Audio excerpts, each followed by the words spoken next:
Welcome back to Kickback. My name is Ben, and we are proudly presented by CMHA, Brant, Haldeman, Norfolk. I'm now joined by my friend Jordon. Jordon, thank you so much No for problem. joining me at Lost Bandit Bike Co.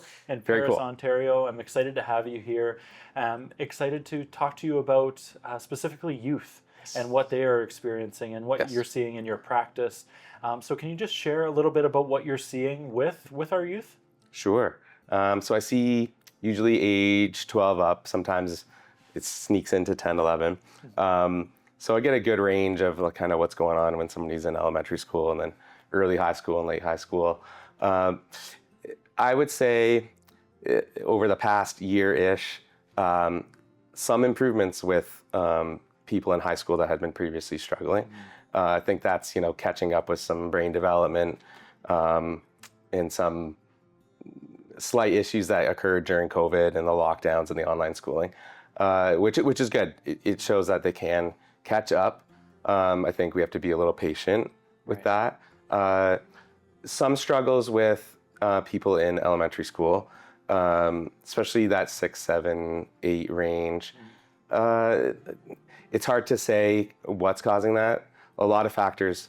An example would be large classroom size can be pretty tough, and then lack of resources, so supports for students that are struggling. And I wish I could say, that's nothing at all against those that are great in the school board. It's more just funding and resources and things like that. Yeah. Well, I think that's promising to hear that there are those changes and shifts. What is it that you're seeing with those age, was it 6, 7, 8, Yeah. 8 years old? What is it that they're like struggling with? A lot of it is, for example, I'll ask I was seeing in the summer. So it's the summer. Are you going to see your friends? Do you have any friends that live around you? Well, yeah. Some say no. Right. They take the bus or something, and I'll say, okay, great. So what are you guys going to do? Well, we game, right? And then, we talk online. It's okay. And then some of them, if the parents allow it, they'll do Snapchat or something like that. So, but you don't do anything else? Not really, and they'll say, well, I'll see him at school in September. So that's concerning. It makes me really think about a lot of science around play and, classic, like interacting in person is good. A lot of people know that. Yeah. But they don't know really a little deeper of like how much that impacts development, and honestly social skills and skills when it comes to how to manage things like work and interactions at stores and making new friendships and managing ones that are ending, like all of those things, how to speak to adults without anxiety and that sort of thing. So those are the biggest things that I work with those kids, and then a lot of times the family too. Right. Yeah. Right. And that's that isolation. Yeah. Right. And just like socially isolated. And then it's just the rules that apply in online gaming specifically are very different than the rules that apply in school and just everyday life. Right. Yeah. Yeah. So that's a good point too, because emotional regulation is so different online. There's not a lot of consequences. Right. Certain games, maybe you say something or type something that you're not supposed to, and you get suspended for a couple days, but you can come back, right? No big deal. But there's some, I hear honestly, some pretty vile things that get said online, and they can tolerate it online. Some can't, because I always say it's some ingredients of socializing, but not all. Right. So you pick up some skills. I would say it's better than nothing. I'm glad you're talking with your voice sometimes, but these aren't deep quality friendships. A lot of the time. Right. And that isolation, a lot of times they don't realize they're isolating. They don't consider that isolation. Yeah. Right? So it's either, okay, number one, a lot of times gaming, and number two is, I'll be like, movies, you watch movies, YouTube. Right. Gaming and YouTube. Yeah. Right? Other than that, I might go eat dinner and maybe watch something like with my parents or something, but that's it a lot of the time. Right. So, and I'm sure we'll get into it, but I'm a huge fan of what mimics life the most, right? The skills you need. And I say it doesn't have to be this, but sport. If you can, and it does not have to be competitive or select or all-star or anything like that. Sports are an amazing way to get the skills you need for life. And it can be pure rec sports. And if it's not sports, a hobby, Right. something socially. I love when, if you're not into sports and you get together and you play Dungeons and Dragons or Magic the Gathering or whatever, like that's great, right? But please do that, is what I always say. Please do that. Right. Yeah. And I know, like, part of being a teenager, often you can be secluded, right? Yeah. Like, you can't, or like they can seclude themselves into their room, and that's just where they hang out, whether they're gaming, whatever it is. That's where they kind of disappear to during that stage of life, and it can be viewed as normal. But at what point is it not normal? And what are kind of the signs that parents should look for, or caregivers? What should they look for in their teenage youth that maybe has secluded, but what could they see that maybe is too much seclusion, and what could they look for? Yeah, that's a good question. I think applying we'll say the rules, because, you know, it's not our focus to diagnose, we just help and treat. But, you know, low mood, anxiety, really high stress, relationship issues, friendships, you look at the symptoms of those things and maybe apply them to what kids are doing today, right? So if they are gaming and they are on YouTube a lot, but you're not hearing the talking as much, the laughing as much, are they just on YouTube more and the gaming's kind of stopped? When they come out for dinner, are they just grabbing their dinner and not even sitting with you and eating? Or, you know, the classic, sure, teenagers can give short answers. How are you? I'm fine. But say, what's the tone like? Like, are they being a teenager or are they really not wanting to, like, even deal with the day?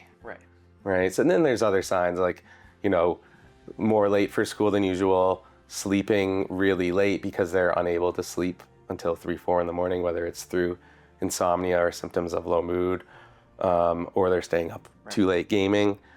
I've heard a lot of descriptions of, you know, I game because what else am I going to do? And I hear lots of, oh man, this game's coming out, and then I'm going to get this pack and this skin, and at least there's excitement. But when they go, I do it because it's like, what else am I going to do? That's not the greatest sign. Yeah. And for those parents that are watching and that they are noticing those signs, what should they do? What can they do to help their kids? I think the way that I always explain it is, one, this is just me. So any other practitioner, if they go by this, that's completely fine. But my philosophy is, when you tell your child or teen, like, I'm not your friend, to me that creates separation. I like to say I'm your friend, I'm just a different type of friend early on. And that sets the stage for, really, they will come to you, they will talk to you.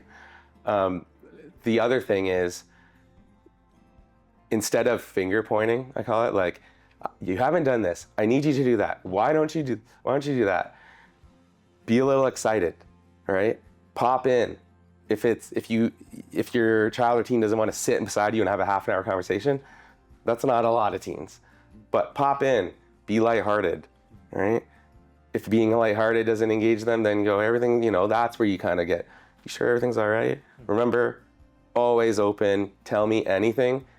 And I think, you know, a lot of parents do that. We have to follow the tell me anything with, you can tell me anything and there's not going to be consequences. I think that's a big thing, especially with rising, and from what I see, rising rates in anxiety is, oh my gosh, what if I tell them? Then what? I'll be in trouble, or it'll make me look bad, because they might already think they're not good enough. So then you need a parent pointing their finger at you, now I'm even worse. Right? So really welcoming attitude. Try to just sit with that philosophy, I'm your friend, but I'm a different type of friend. Right, and I think that, from personal experience, the stuff that you make up in your head is always far worse than what is actually the real life outcome, right? And so knowing that when you respond as a parent, you don't want to be the worst outcome that they're making up in their head, right? Yes, accusatory, compare and a version of what we call it compare and despair, but it's like, oh my gosh, there's this family member and they had a drinking problem, and you know, if and I know that, and if I tell my mom, they're gonna immediately treat me like Uncle John or whatever, right? Like, they think about those things, and that's why they don't tell you, right? So take a breather when your kids tell you those things, because really, I know a lot of times we are idealistic and think, I'm understanding of my kids.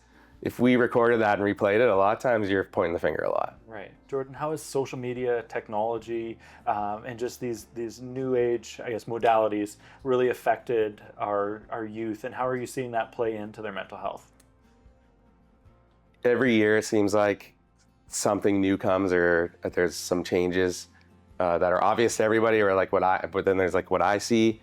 And I think it's kind of been solidified, like what apps are kind of like the apps right now for older children, teens. So like really big on things like Snapchat. I mean, Instagram's still there, TikTok's still there, but Snapchat is the thing right now. And it really, about a year ago, got my attention when 2 or 3 teen clients said, I'm dating somebody. And that's great. I'm like, oh, I'm happy, great. Social life, right? Right, yeah. How did you meet them? All 3. Yeah. I met them on Snap. Mm-hmm. And I'm like, and then I feel old. And then I go, okay, I know that you get suggestions. They're like, oh yeah, well, it tells you like who's in your area. Mm-hmm. And I'll just message them. Mm-hmm. And then I'll go, well, I'm glad you had the courage and right? But then I that's good. But then I go, well, it's a little easier because it's on there, right? And you really don't know much about them. They're not old enough to do online dating. But then again, there's no information. They just see somebody, they look cool, they're attracted to them, whatever. Right. And the trust, I find, is really quick. And they'll start dating this person or their version of dating. And a lot of times it ends up very up and down. Emotions are all over the place. And what are we? Are we hanging out? Are we dating? There's a lot of different labels, right? Oh yeah, a lot of different labels. And I've seen it work out great for friendships like that. I've seen it turn out the worst of the worst, right? I know there's privacy, but I've seen people meet up with people very quickly and end up in major accidents.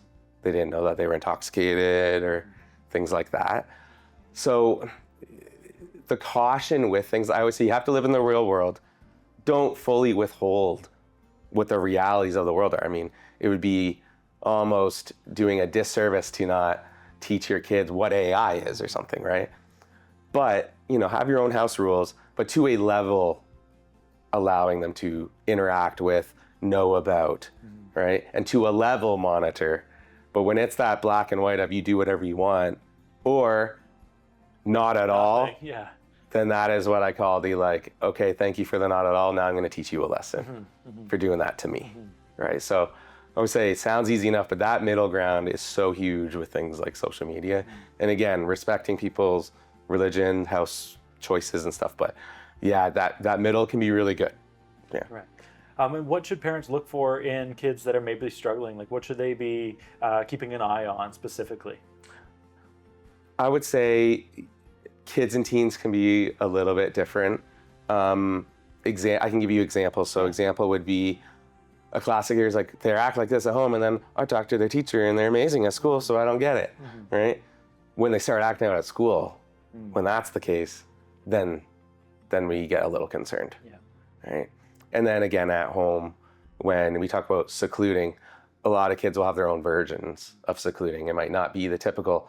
They might be now hanging out with new people they never did, or talking more to brand new people, and you hear them saying things that aren't really what they should be saying or what they not normally would, or people that they wouldn't, again, hang out with. I know people pick up on abnormal like behavior for this person or that child or teen, but it's when it lasts for an extended period of time, right? And there's no engagement at all. That's when we really get kind of concerned. And and I'm sure the best answer is like the proactive sense, right? And what can parents do or caregivers do to be able to support their kids at any age? Yeah. So, like I was saying before, that I'm your friend but a different type of friend is really, really helpful. And again, that not finger pointing and saying what you need them to do or want them to do. Actually, I always say treat them sometimes like a little bit older than they are. And they go, oh my gosh, like, oh, you want that answer from me? You're going to treat me like an adult? They actually love that, I find, right? So what do you think you should do, right? flipping it and posing it to them, giving them some form of empowerment, because maybe at the root is anxiety and self-esteem issues and things like that. Empower them, have them come up. A lot of times they will have the idea, they just need to feel comfortable and they need somebody to interact with, to come up with that.